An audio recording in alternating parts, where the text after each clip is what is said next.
The book in 3 sentences. Learning how to think really means learning how to exercise some control over how and what you think. It can be easy to spend our entire lives accepting our natural default ways of thinking rather than choosing to look differently at life. The only thing that is capital T true is that you get to decide how you're going to try to see life and how you construct meaning from experience. This is Water Summary. This is my book summary of This is Water by David Foster Wallace. My notes are informal and often contain quotes from the book as well as my own thoughts. This summary includes key lessons and important passages from the book. The meaning we construct out of life is a matter of personal, intentional choice.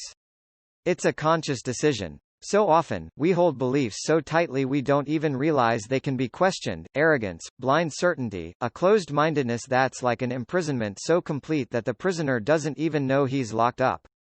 A huge percentage of the stuff that I tend to be automatically certain of is, it turns out, totally wrong and deluded. Our natural setting is to be deeply and literally self-centered. There's no experience you've had that you were not at the absolute center of. We see the whole world through this lens.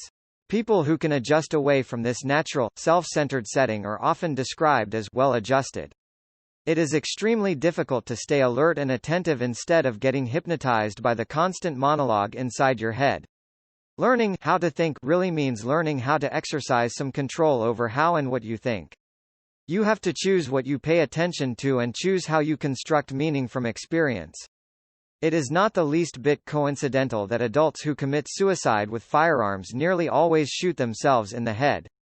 The natural default setting is to think I am at the center of the world and my immediate needs and feelings are what should determine the world's priorities. Most days, if you're aware enough to give yourself a choice, you can choose to look differently at life. If you've really learned how to think, how to pay attention, then you will know you have other options.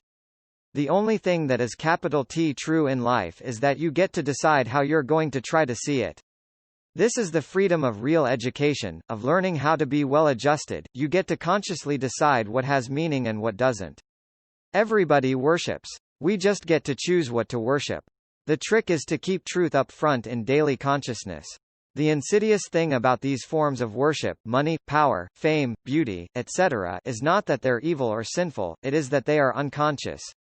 They are default settings. They're the kind of worship you just gradually slip into, day after day, getting more and more selective about what you see and how you measure value without ever being fully aware that that's what you're doing. The really important kind of freedom involves attention, and awareness, and discipline, and effort, and being able truly to care about other people and to sacrifice for them, over and over, in myriad petty little unsexy ways, every day. That is real freedom. That is being taught how to think. The alternative is unconsciousness, the default setting, the rat race, the constant, gnawing sense of having had and lost some infinite thing. The biggest of questions is not about life after death. The capital T truth is about life before death. It is about making it to 30, or maybe even 50, without wanting to shoot yourself in the head.